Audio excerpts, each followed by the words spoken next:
Hi, welcome to a guide to your relocation.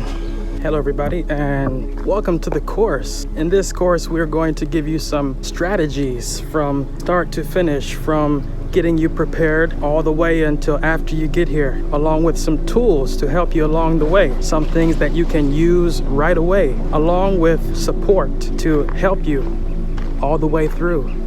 This course is not about getting a job or running the rat race, trying to meet the status quo, or waiting until you get old to reach your dreams and go for the things you want. Who am I? I am an American Cleveland, Ohio native who is a professor here in Vietnam. Been here in Asia for the past 5 years, and I've stuck around because it's so great. Why would anybody move out here to Southeast Asia? A big factor is the cost of living, significantly lower here. I would say at least a third of what you would pay back in the States. The food is amazing. The cuisine, Asian cuisine in general, is just really exquisite. The climate, all year we have sunshine every day, 365 days of sunshine. The atmosphere, the environment is very natural. We have all landscapes from mountains, beaches, forests, deserts, everything, and it's beautiful and it's easy to access. It's really central. You can easily go to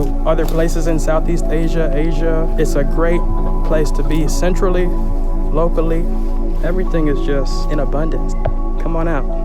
I understand you might have some concerns about identity. You may feel that leaving your home, leaving your country is giving yourself up or losing a part of yourself that you've always had. However, when you get outside of that comfort zone, when you stop being so self-centered, understand the deeper connection that you have to everything else, you will understand that your identity is not just you, but also the entire world around you, your environment, as it relates to you. So once you get out here, you'll start to understand how everything connects. You may feel like you're far from your family, but actually your family is everywhere. There are people that look like you everywhere, and they're friendly too. So come on out here.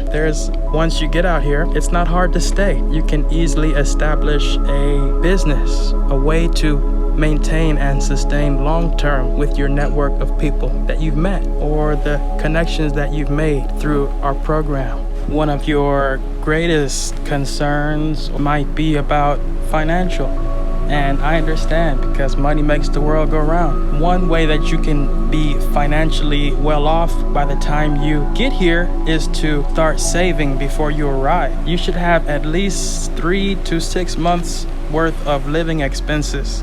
So to find out how far that can take you, do a little bit of research on the country that you like. Here in Vietnam, $500 to $1,000 is more than enough for one person for 1 month. So take a look at your country and start to budget your finances accordingly to have at least 3 to 6 months saved in advance before you get here. That will allow you a little bit of cushion to make some mistakes or just try some things or relax before you have to worry about generating income. Another great way to get set up before you get here is to invest or create some type of business at home where you can be getting money from your US dollar account, along with a business that can be run online. If you can start some type of online business or generate income remotely, then your finances are not really a worry or concern. Everything is set up before you even leave. That's something to think about as you're thinking about your finances and preparation for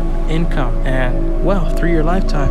When you're doing your research, you should start thinking about consolidating your assets, how to get everything that you have into its most essential form. For me, I came over with one backpack. In that backpack, I had a laptop for my work, 2 pairs of pants, 3 shirts for work, 2 t-shirts for play, a pair of sandals, and a pair of shoes for work. That's it, one backpack. It's up to you how much you want to bring, but understand that the more you try to bring, the more complicated your move will be logistically. You have to figure out, oh, how am I going to get all these boxes? Okay, what if stuff gets lost? How am I going to keep track of things? It's just a lot easier on your mind and on your physical effort to consolidate everything, sell it all if you can. Everything that you have can be replaced.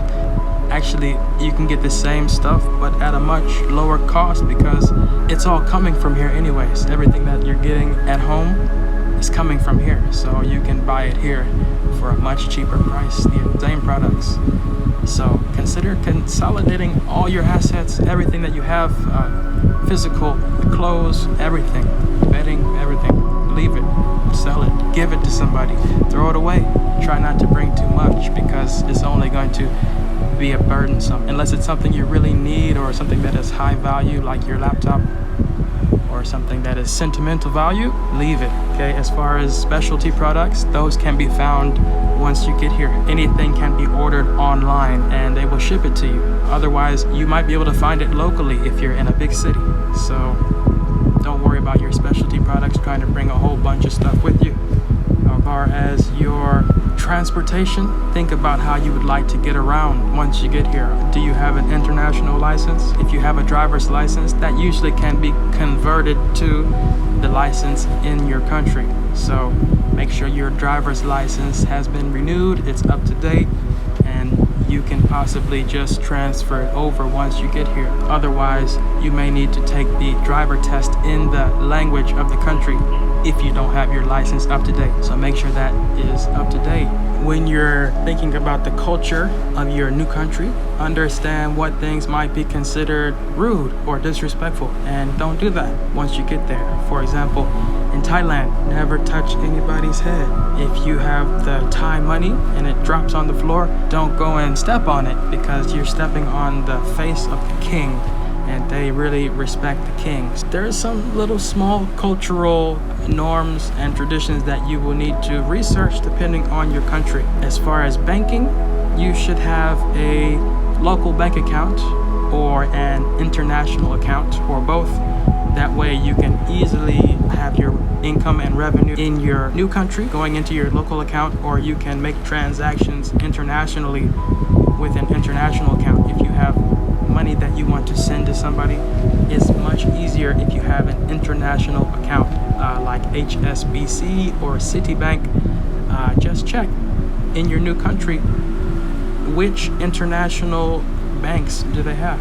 As far as your medication or any health related concerns, you should bring enough medication for you for maybe 1 month until you can get your prescription filled, or you can find out where to get your medicine or medical needs taken care of. Your passport is probably the most important document that you need to have. That's the first thing that you should get, and it takes the longest. So get your passport. If you don't have a passport, now is the time to get it. That should be the first thing that you get taken care of. Next, take a look at the visa requirements for your new country. Some countries have a visa on arrival, but some you need to apply for some time in advance. So check out your country's requirements for getting your visa.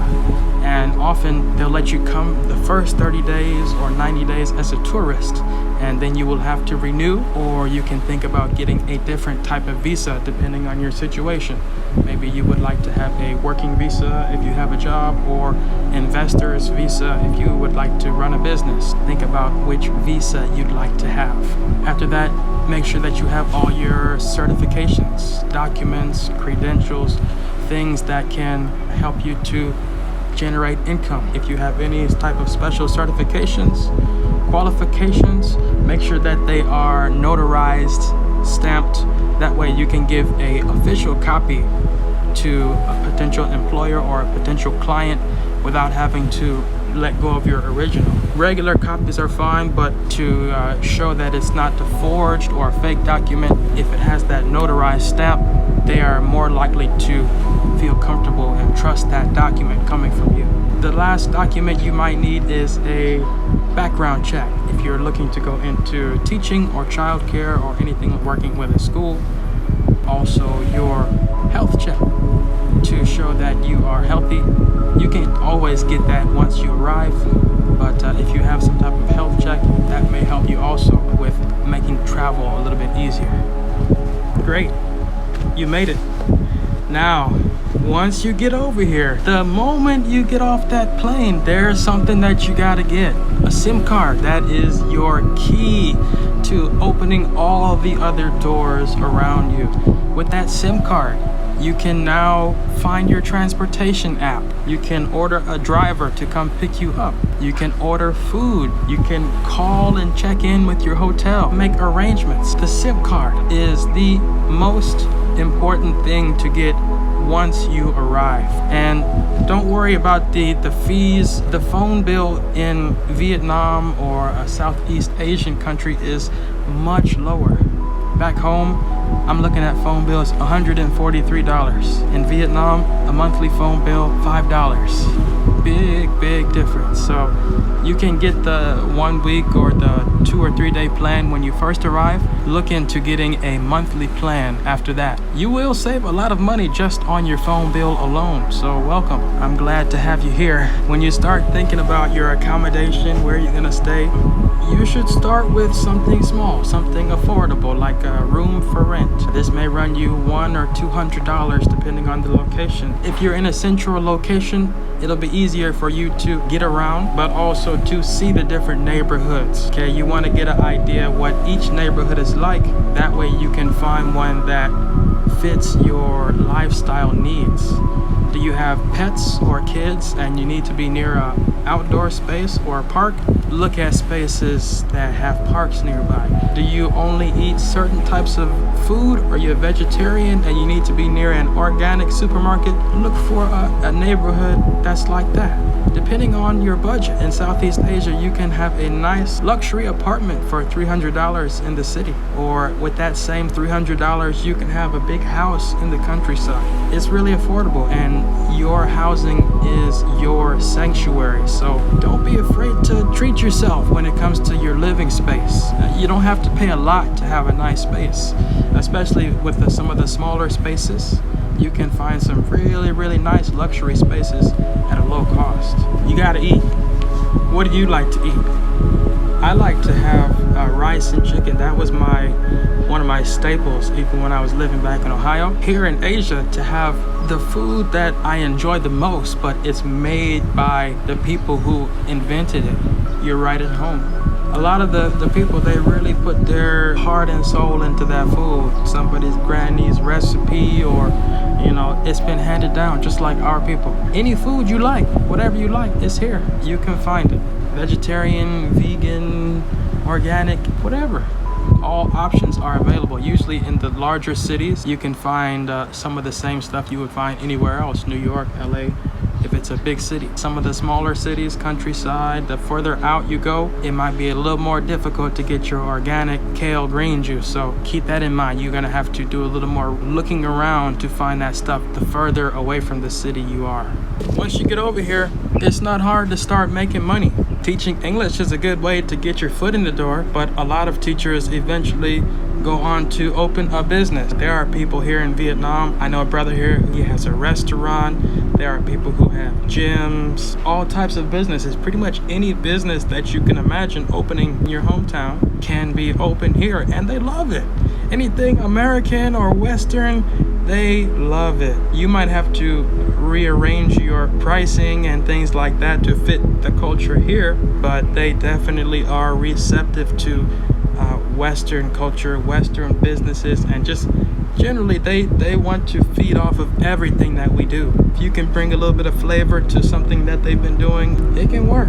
So income is not a problem. Whatever you were doing back home, you can pretty much do that same work here, either remotely or by learning the local language, working in the same field. Keep in mind, it does take some time to learn a language. You're not going to be able to pick it up overnight unless you've already been studying for years and years. You're going to need to invest some of your time into picking up that local language, because that's one investment that you can have immediate returns. Even if you just only know a few words, you'll start to notice the local people a lot more receptive to communicating and just really happy that you're trying to connect with them. It'll open a lot more doors, not only financially and opportunity-wise, but also in building connections with your community.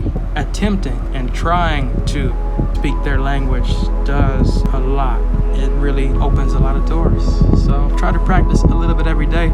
And if you're living somewhere a little bit further from the city, that's great practice, because then you have to immerse yourself in that environment to eat. How do I tell them what I want to eat, and the money that you got to pay for it? How am I gonna? So you start to figure it out, and you start to get really good at charades. Don't worry about the language. That just takes a little bit of time and practice, and with effort, you'll be good at it. You'll get it. Hang in there, keep going. So once you get out here to Southeast Asia, you'll see that everything is a lot less expensive, including travel. When you're booking a flight or you're taking a taxi, going somewhere, the costs are much lower. I'm talking about $1 motorbike rides, $15 a night villa accommodation. You feel so luxurious traveling because you can go a lot more places for a lot less money. You might be asking yourself, why did I choose Vietnam? Vietnam is really great. I first arrived in Thailand. Thailand is really beautiful, very chill, but the salary for teachers is like $1,000 a month. You can live well on that, but I was really trying to save more. I was looking at countries like Korea and Japan, and what I found was that places like Korea and Japan had higher salaries, but a lot more stress. That's why I chose Vietnam, because it had a good balance. It was a much higher salary than a place like Thailand. Also, it's still very relaxed. The working lifestyle, you'll see people taking naps in the middle of the day and just very relaxed. I love Vietnam. I'll be here for a long time. I don't know what you guys are waiting for. Come on over.